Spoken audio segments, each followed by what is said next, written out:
Hello my dears, welcome back to Xylem learning. Xylem ലേണിംഗിന്റെ പുതിയൊരു ക്ലാസ്സിലേക്ക് എന്റെ ഏറ്റവും പ്രിയപ്പെട്ട മക്കളെ എല്ലാവർക്കും സ്വാഗതം. മക്കളെ, അടിപൊളിയായിട്ട് പോകുന്നുണ്ടെന്ന് വിചാരിക്കണോ? അപ്പൊ പരീക്ഷയ്ക്ക് വരുന്ന ഒരു പ്രധാന ചോദ്യം, സാധ്യതയുള്ള അല്ലെങ്കിൽ നിങ്ങൾ അറിയേണ്ട ഒരു ചോദ്യം ടീച്ചർ പരിചയപ്പെടുത്താണേ. നമുക്ക് ഒരുപാട് പാഠങ്ങള് പരിസര ശുചീകരണവുമായിട്ട് ബന്ധപ്പെട്ട് അതെല്ലാം പഠിക്കാനുണ്ട്. പഠിക്കുന്നത് മാത്രമല്ല, നമ്മൾ ചില പാഠങ്ങൾ പഠിക്കുന്നത് കൊണ്ട് ചില കാര്യങ്ങൾ നമ്മളിലേക്ക് എത്തുക എന്നുള്ളത് കൂടിയാണ് പരീക്ഷയ്ക്ക് എഴുതുന്നതിലപ്പുറം, അല്ലേ? അപ്പൊ വൃത്തിയില്ലാത്ത പരിസരം ആളുകൾക്ക് എന്തെല്ലാം പ്രശ്നങ്ങൾ ഉണ്ടാക്കും, അല്ലെ എന്തെല്ലാം പ്രയാസങ്ങൾ ഉണ്ടാക്കും, പരിഹരിക്കാനുള്ള നിർദ്ദേശങ്ങള് പറയാനും എഴുതാനും ഒക്കെയാണ് പറയുന്നത്. അപ്പോൾ അതൊന്ന് പറഞ്ഞു നോക്കുക, പിന്നെ ഒന്ന് എഴുതി നോക്കുക, അല്ലേ? അപ്പൊ വൃത്തിയില്ലാത്ത പരിസരം ആളുകൾക്ക് വളരെ ബുദ്ധിമുട്ടുണ്ടാകും. നമുക്കറിയാം, നമ്മൾ എവിടെയെങ്കിലും ഒക്കെ പോകുമ്പോൾ നിറയെ ചപ്പും ചവറും ഒക്കെ നിറഞ്ഞു കിടക്കുന്ന കാണുമ്പോൾ നമുക്കത് പോകാൻ തോന്നില്ല, അല്ലേ? നമ്മളൊന്ന് മാറി നടക്കും. അപ്പൊ നിങ്ങൾ അങ്ങനത്തെ വൃത്തിയില്ലാത്ത പരിസരം ബുദ്ധിമുട്ടാണ് എന്നുള്ള രീതിയിൽ, അങ്ങനെ വൃത്തികേടാക്കരുത് എന്നുള്ള രീതിയിൽ എന്തൊക്കെ നിർദ്ദേശങ്ങളാണ് നിങ്ങൾക്ക് കൊടുക്കാൻ പറ്റുക? നമുക്കൊന്ന് എഴുതി നോക്കിയാലോ. ആദ്യത്തേത്, വീടും പരിസരവും വൃത്തിയായി സൂക്ഷിക്കുക. അതെല്ലാവരും ചെയ്യേണ്ട ബേസിക് ആയിട്ടുള്ള ഒരു കാര്യമാണ്, അല്ലേ? നമ്മുടെ വീടും നമ്മുടെ പരിസരവും നമ്മൾ എന്ത് ചെയ്യണം? നല്ല വൃത്തിയായിട്ട് നമ്മൾ സൂക്ഷിക്കണം. എപ്പോഴും ചപ്പു ചവറുകളെല്ലാം മാറ്റി അടിച്ചു വാരി, നമ്മളത് നിൽക്കുന്ന ഒരിടമാണ്, നമ്മൾ താമസിക്കുന്ന ഒരിടമാണ്, അല്ലേ? അവിടെ നമ്മളും ജീവിക്കുന്നുണ്ട്, പുറത്തുനിന്നുള്ള ആളുകളും ഒക്കെ വരും. വൃത്തിയുള്ള ചുറ്റുപാട് നല്ല ഒരു വ്യക്തിയെ കാണിക്കുന്നു, അല്ലേ?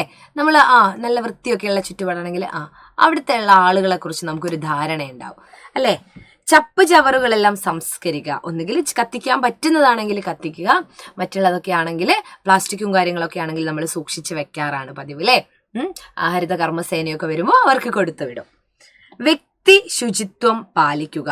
വ്യക്തി ശുചിത്വം എന്ന് പറഞ്ഞാൽ മക്കളെ പല്ല് തേക്കണം, കുളിക്കണം, അതുപോലെ കൈയും കാലും ഒക്കെ നല്ല വൃത്തിയിൽ കൊണ്ട് നടക്കണം. കയ്യിലൂടെയും കാലിലൂടെയും ഒക്കെയാണ് നമുക്ക് അസുഖങ്ങൾ പെട്ടെന്ന് വരാറ്, അതല്ലേ? കൊറോണ കാലത്തൊക്കെ നമ്മൾ എന്ത് ചെയ്തിട്ടുണ്ട്? സാനിറ്റൈസ് ചെയ്തിട്ടുണ്ട്, അല്ലേ? സാനിറ്റൈസർ ഉപയോഗിച്ചൊക്കെ കഴുകാറുണ്ട്. ഇതിപ്പോ പുറത്തൊക്കെ പോയി വന്നാലും നമ്മൾ അങ്ങനെ വൃത്തിയിൽ നമ്മുടെ ശരീരത്തെ, നമ്മുടെ വ്യക്തി ശുചിത്വം നമ്മൾ പാലിക്കേണ്ടതായിട്ടുണ്ട്. പിന്നെ മലിനജലം ഒന്നും കെട്ടിക്കിടക്കാൻ നമ്മൾ സമ്മതിക്കരുത്. മലിനജലം കെട്ടിക്കിടക്കാൻ നമ്മൾ സമ്മതിക്കരുത്. മലിനജലം കെട്ടിക്കിടക്കാൻ അനുവദിക്കരുത്. അപ്പോൾ അവിടെ കൊതുകൊക്കെ വളരും, കൊതുക് മുട്ടയിടും. അവിടെ ഒരുപാട് കൊതുകിന്റെ കുട്ടികൾ എന്ന് പറഞ്ഞ പോലെ ഒരുപാട് കൊതുകിന്റെ നമ്മളെ മൊത്തം നശിപ്പിക്കാനുള്ള ഡെങ്കി, അല്ലേ? ഡെങ്കിപ്പനിയൊക്കെ നമുക്ക് വരുന്നത് കൊതുകിൽ നിന്നാണ്. അപ്പൊ നമ്മൾ എന്ത് ചെയ്യുക? ഡെങ്കിയൊക്കെ വരാതിരിക്കാൻ വേണ്ടി മന്ത് പോലുള്ള രോഗങ്ങളൊക്കെ, അല്ലെ? അനോഫിലിസ് കൊതുകൊക്കെയാണ് അത് പരത്തുന്നത്. കൊതുകിന്റെ പേരൊന്നും മക്കൾ പഠിക്കേണ്ട. അപ്പൊ നിങ്ങൾ മനസ്സിലാക്കുക, വെള്ളമൊക്കെ അവിടെ എവിടെയൊക്കെ കെട്ടിക്കിടന്നാൽ എന്തുണ്ടാവും? കൊതുകൊക്കെ വന്ന് മുട്ടയിടും, നമുക്കത് ദോഷമായിട്ട് ബാധിക്കും. പിന്നെ മാലിന്യങ്ങൾ പൊതുസ്ഥലത്ത് നിക്ഷേപിക്കാൻ പാടില്ല. മാലിന്യങ്ങൾ നമ്മൾ ഇവിടെയൊക്കെ പോകുന്ന സമയത്ത് റോഡിലൂടെ അല്ലെങ്കിൽ കാറിലൂടെയൊക്കെ പോവാണ്, വലിച്ചൊരറ്റേറ് ചെയ്യാൻ പാടില്ല. നമ്മൾ കുടിച്ച വെള്ളത്തിന്റെ ബോട്ടില് വലിച്ചെറിയാൻ പാടില്ല. നമ്മളത് കാറിലോ എവിടെയാ പോകുന്നത് വെച്ചാൽ നമ്മൾ കീപ്പ് ചെയ്യുക. എന്നിട്ട് എവിടെയാണോ അത് നിക്ഷേപിക്കാൻ പറ്റിയ സ്ഥലം ഉണ്ടെങ്കിൽ അവിടെ നിക്ഷേപിക്കുക. മനസ്സിലായോ? ഇനി ഇതുപോലൊരു ബോർഡൊക്കെ നമ്മളോട് എഴുതി തയ്യാറാക്കാൻ പറഞ്ഞാൽ ഇവിടെ തുപ്പരുത്, മാർക്കറ്റാണിത്, അല്ലേ? മാർക്കറ്റിലൊന്നും തുപ്പിയേക്കാൻ പാടില്ല. അതുപോലെ പ്ലാസ്റ്റിക് വലിച്ചെറിയരുത്, അല്ലേ? പൊതുവായിട്ടുള്ള ഇടങ്ങൾ, ബസ് സ്റ്റോപ്പ്, എല്ലാം റോഡൊക്കെ പൊതു ഇടങ്ങളാണ്, അല്ലേ? മാർക്കറ്റ് ആയാലും ബസ് സ്റ്റോപ്പ് ആയാലും റെയിൽവേ സ്റ്റേഷൻ, ഇതൊക്കെ പൊതുവായിട്ടുള്ള ആളുകൾ ഇടപഴകുന്ന സ്ഥലമാണ്, ആളുകൾ പോകുന്ന സ്ഥലമാണ്.